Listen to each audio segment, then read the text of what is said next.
You need your pencil, eraser, and your math book today. We have done some lessons where you were looking at taking those three-dimensional shapes and putting them together to make new shapes. Now today we're kind of doing the opposite and doing more taking it apart. All right, you can see here problem solving. Take apart three-dimensional shapes for lesson 11.4. I'm sorry guys, my light is not working for today, so it's extra fuzzy. So Mike has these shapes. He chooses some shapes. He chose some shapes to build a bridge. Can you see his bridge here? Which shapes did Mike use to build the bridge? So again, this is a really easy one to figure out, I know, but we want to think the process through so that we have a process we can use for harder ones. So what do we need to find? That's an important one. What's the question we're really answering?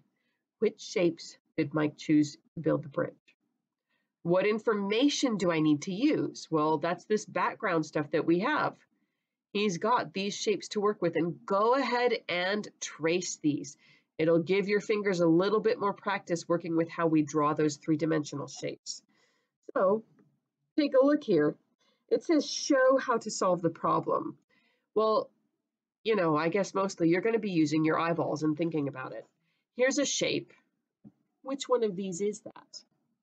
Go ahead and circle the one that's this shape. Take a look at this one, this one, this one. Now, you guys know those are all 5 the same, right?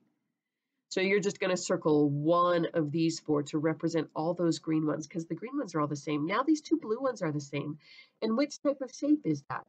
Is it a cone, a cube, a cylinder, or a rectangular prism? Remember, all of these can look very, very different from this standard form. You can have parts be shorter or wider. You could have a cone that's really wide like this.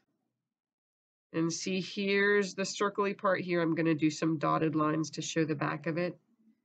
So these shapes, you know, you can have rectangular prisms that are super, super long.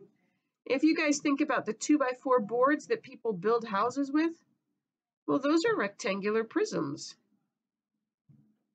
So they're not all going to look exactly the same. Which 2 shapes over here are the shapes that were being used to build this? All right, on our problem-solving lessons, they don't usually give us a purple box. They just give us more to try. Kim used shapes to build this castle. Use 3-dimensional shapes, which of course we can't because we're not actually in the classroom, so you're really going to have to imagine it hard. Circle your answer. So think, what do I need to find? What information do I need to use? So here, this question mark is our big clue about what do I need to find. Which shapes did Kim use to build the tower? So do you see that? They're not talking about this part or this gate thing. They're talking about the tower. Which shapes went into the tower? Circle them. You probably know this, but I'll tell you there are 2 you're going to circle. Which shapes did Kim use to build this wall? So again, 2 that you're going to circle there. Which shapes did Kim use to build this wall? So take a careful look at how these walls are different.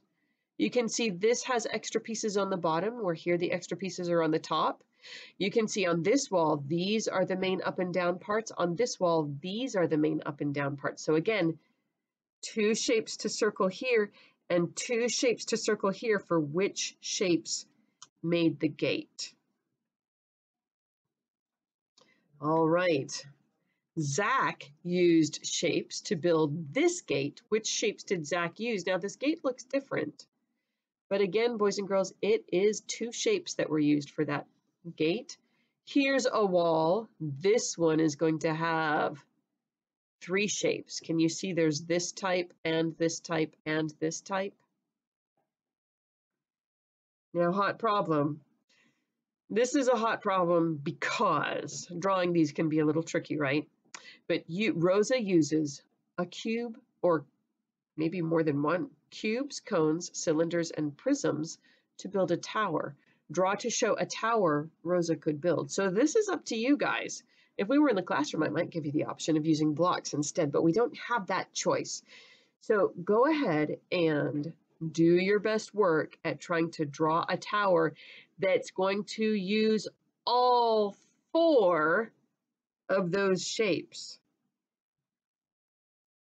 All right, guys. Circle the ways that show the same shape. This is similar to stuff you've already done, right? Which of these are the same but just turned around? Now take a look here. 2 of these are the same. They use different pieces to build them, but they start out the same. Oh, take a look here.